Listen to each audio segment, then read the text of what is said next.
बघा इथं क्वेश्चन दिलेला आहे.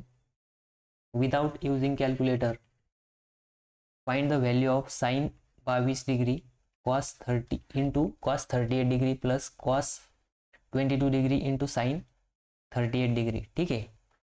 मग बघा आता इथं काय दिलेलं आहे आपल्याला गिवन मध्ये, sine of 22 into cos of 38 plus cos of 22 into sine of 38. ठीक आहे.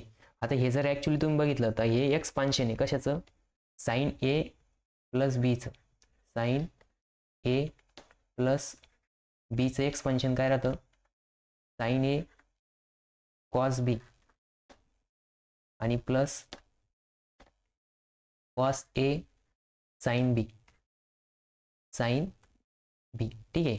मग इथं जर तुम्ही ऑब्झर्व केलं तर बघा हा जो 22 आहे हा ए सपोज आणि हा काय बी आहे. मग बघा साइन ए म्हणजे sine 22 into cos 38 plus cos A.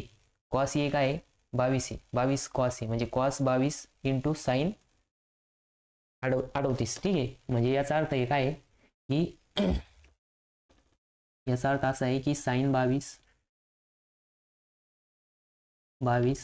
Cos 38 plus cos 22 sine 38 equals to काय येणार, sine of A plus B. A काय इथं 22 प्लस बी काय इथं 38.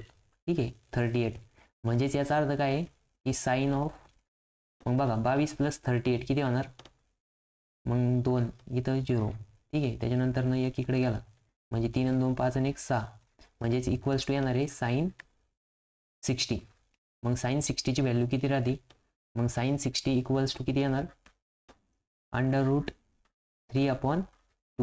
√3/2. ठीक आहे. म्हणजेच याचा अर्थ काय आहे की sine 22 cos 38 plus cos 22 sine 38 याची व्हॅल्यू किती येणार आहे, √3/2 येणार. किती येणार आहे, √3/2. बघा इथं काय आहे की रिव्हर्स ए प्लस बीचा फॉर्म्युला दिलेला होता आणि त्याचे रिव्हर्स अप्लाय करून ए प्लस बी करून त्याचं डिग्री फाइंड आउट करायचं होतं. ठीक आहे.